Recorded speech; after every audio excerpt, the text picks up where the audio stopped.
Gotta get to it. Just dropped my boy off to school and I'm off to the races. Gotta drive all the way out. Got some routes to run here. Got about that list that I had yesterday. I got a few more calls, of course. The list extends.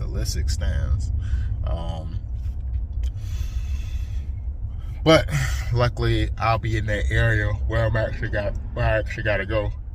So, gotta do some estimates. Gotta put some eyes on the property. I'm doing a top dressing and leveling of a lawn. They already submitted the deposit. I got a minimum deposit, which cover 1,000 square feet. It's like I think $400 deposit, and that's just to get on the schedule. So I'm actually about to go estimate the rest of the property. That project will be tomorrow. I use a top dressing machine, Eco 250, and depending on what they're the goal that they're trying to accomplish with the top dressing service, people typically like to level out the lawn, so I use it to spread that material like the sand up to probably a half an inch, not a half an inch, probably an inch. It really depends on the grass type they got, because I don't like to smother the lawn. But got that ahead of me. Look at all of course, it's bumper to bumper. Early morning traffic, y'all know, wherever you're at, everybody trying to get to work around about 8 o'clock, look like. And it be bumper to bumper. Gosh. And usually, in my area, traffic usually smooth up, ease up on you around about 10 o'clock. So I do a lot of my little admin stuff before I get stuck in some traffic, or I'll travel in that direction where I know everybody's not headed. That way I can get there.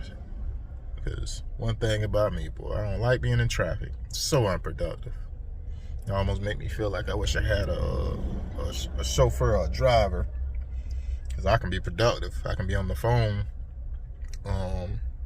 getting my estimates together or whatever. As long as I got that device, boy, I can make it happen.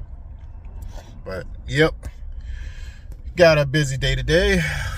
I'm gonna get this list finished off, because I had 16 things on the list yesterday. I got 8 done.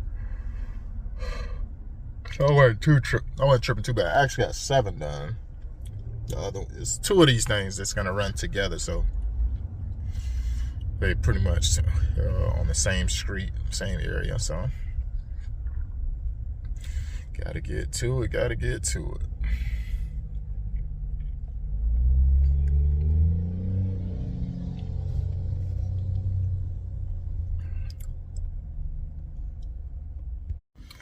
Yesterday I had to get that Xeon Zorge off the truck, man, and I was talking to I reached out to one of my guys, man, and plugged him in with this farm that I deal with.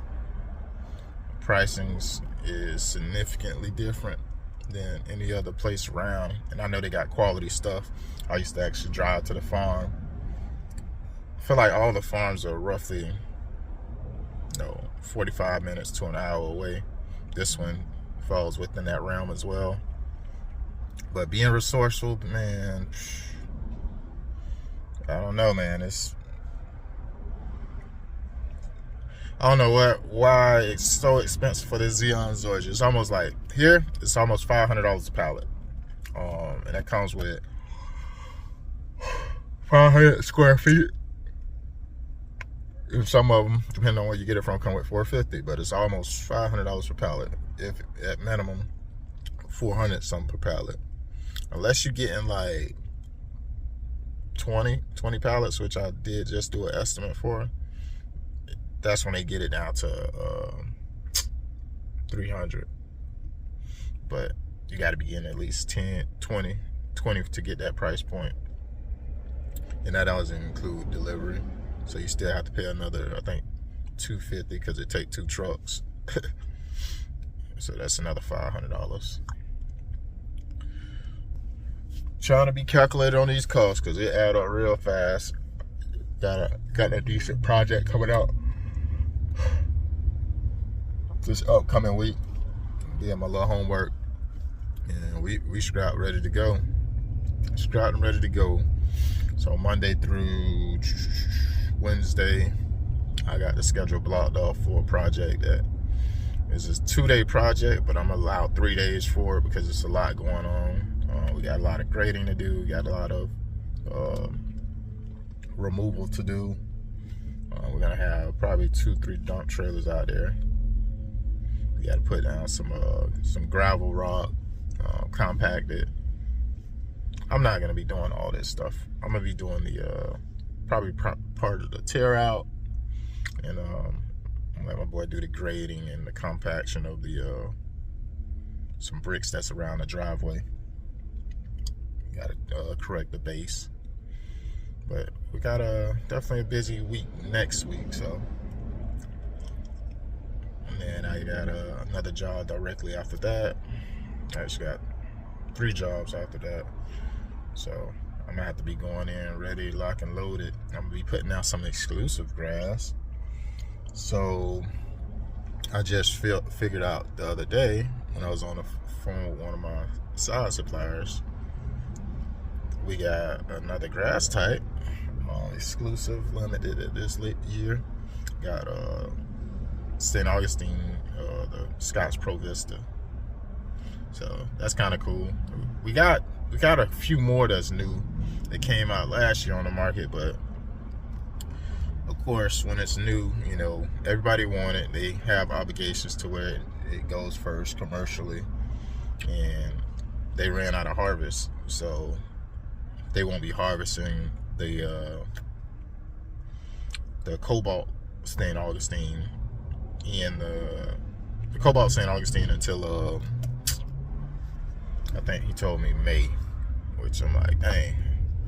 I said May is actually a good time, to be honest. That's actually great timing. It's perfect time to put down some sod before June hit and the temperatures start to get up.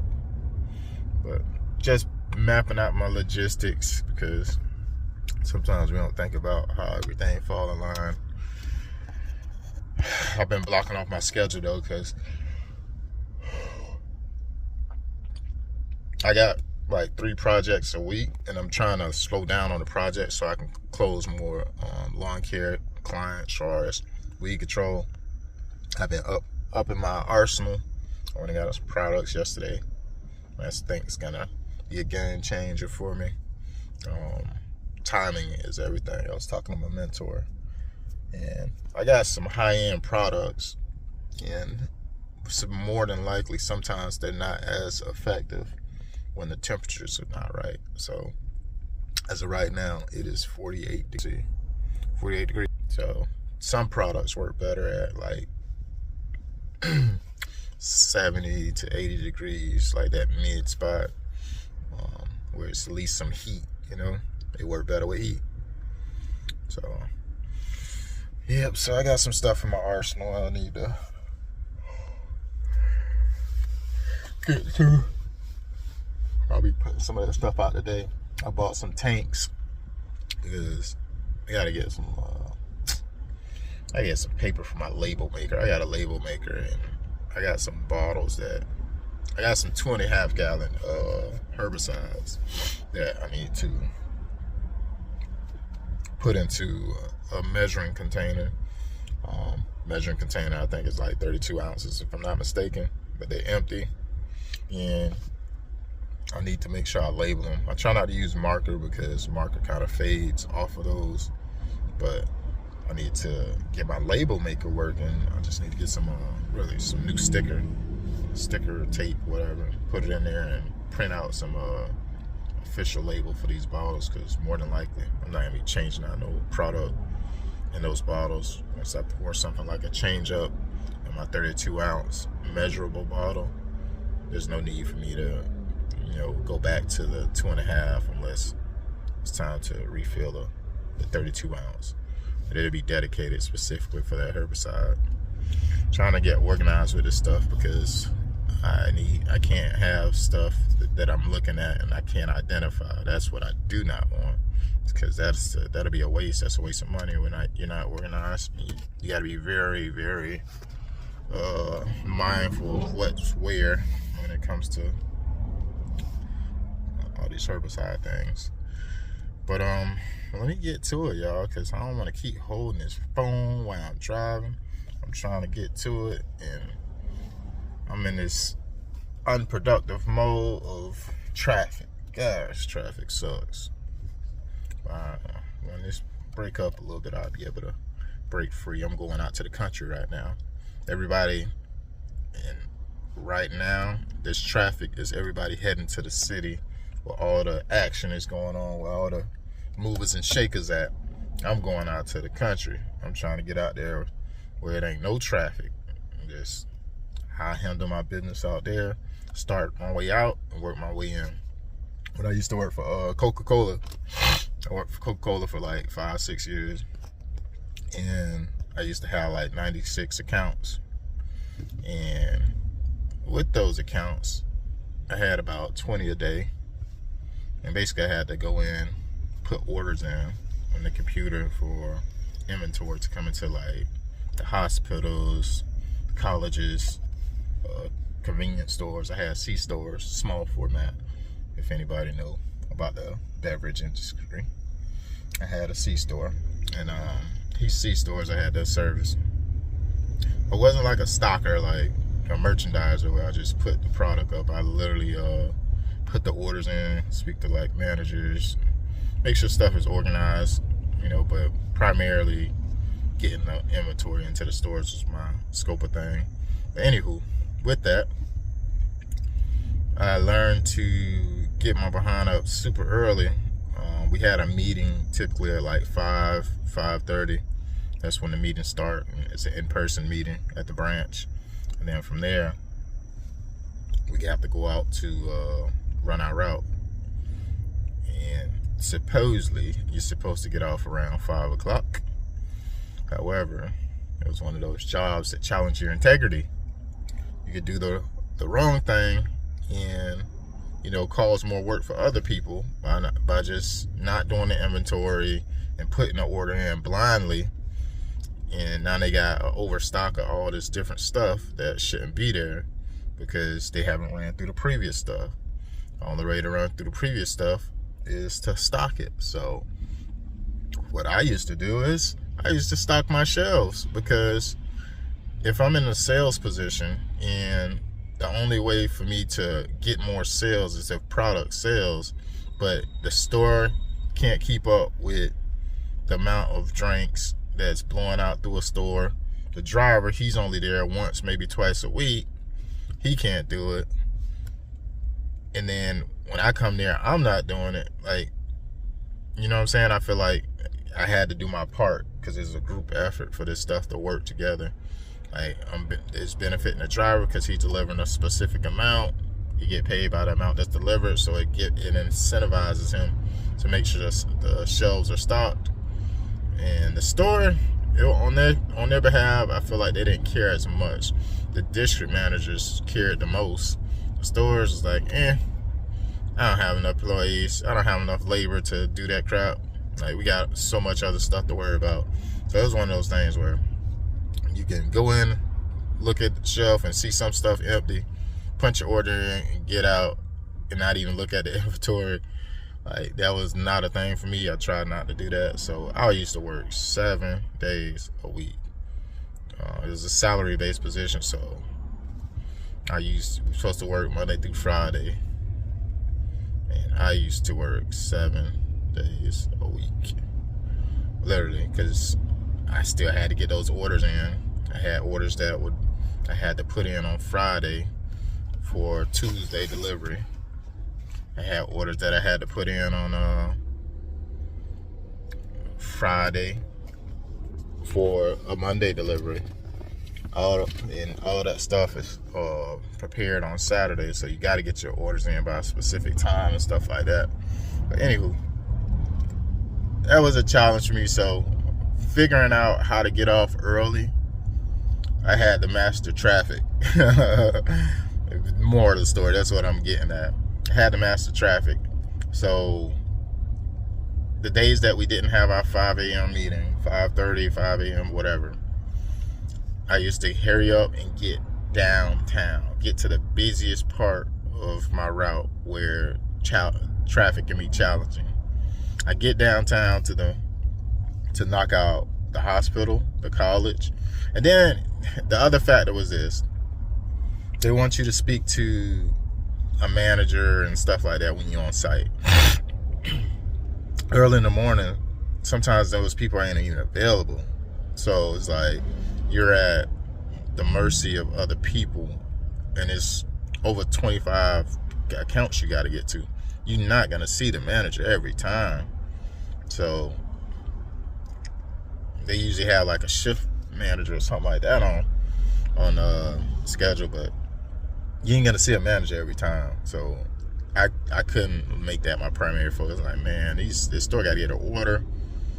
Sometimes the manager have notes for you, and then you get your order delivered. They deny a whole order because they talk about, oh, we didn't need any more of this or something like that. But yet they'll say they didn't need something, but it's only because they didn't put it on the shelf. They might have 3 cases of 24-ounce Coca-Cola that can go on the shelf, and the shelf, and I was there, and there was probably, let's say, it wasn't empty. It was some on the shelf. It was in stock. It wasn't empty. I might have not have filled everything up because time is a restriction that we kind of have, and that's why I work late nights. They be off and home, and I still be out working about 7, 8 o'clock at night. It was one of those things, man. It was like figuring out routing far as getting to the busiest part of the city and working my way towards where I know traffic starts to build. Time was a big factor. So I had to get to downtown and run. And I had like basically multiple parts of the city. Downtown, then I had like West Ashley, and then I had Mount Pleasant early on, and then I had North Charleston. But it's not a small amount of stores you're going through multiple stores. You're almost stopping at every like stoplight intersection to, visit the store, because there's a bunch of convenience stores. And then I had CVS's, Big Lots, like all these type of stores or whatever. But figuring out that route, boy, was key. And I figured it out eventually, but I had other challenges that took up my time as far as me getting off early. Like, it's just, you might have a store that's doing a thing, keeping stuff stocked pretty good. They lose an employee, or employee quit. Now you don't have that person who used to keep up with the cooler as well. So you're going in there, the whole shelves, everything, every product need to be filled. The manager, he the only one there all day, so he can't do it. He can't leave a register. Employees calling out. It's just so many domino effects. Man, he's telling me the issues he's having with employees, can't do it. So if I could help make sure I do something when I'm there, I'm like, cool. I ain't got no problem with contributing to getting this together. But then the driver's gonna be a savage too now. The driver can come in, drop everything in the hallway, on the ground, like in the cooler, in front of every vendor, and get out of there because they don't want to deal with the headache, or they running behind on the schedule or whatever. And sometimes I used to pull up on my drivers, like, I'll pull up on you, and if I catch you there, hey, let's get to it. We'll get this done together, but you ain't finna leave me hanging or the store hanging. So it was one of those jobs, but it was cool though. I learned so much from that job, so much. I appreciate it. It built me to who I am today, how to diffuse situations. Used to deal with a lot of problems from people, different cultural backgrounds. It definitely was a learning experience. It has made me who I am today, I must say. I'll probably talk about it in a later video, but I learned a lot from Coke. But I'm gonna get to it, y'all, because I said I was gonna get off about 10 minutes ago, and I'm over here in la traffic, which sucks. And I want to make sure I charge my phone and be prepared to do what I need to do on these properties. So I'm gonna get at y'all later.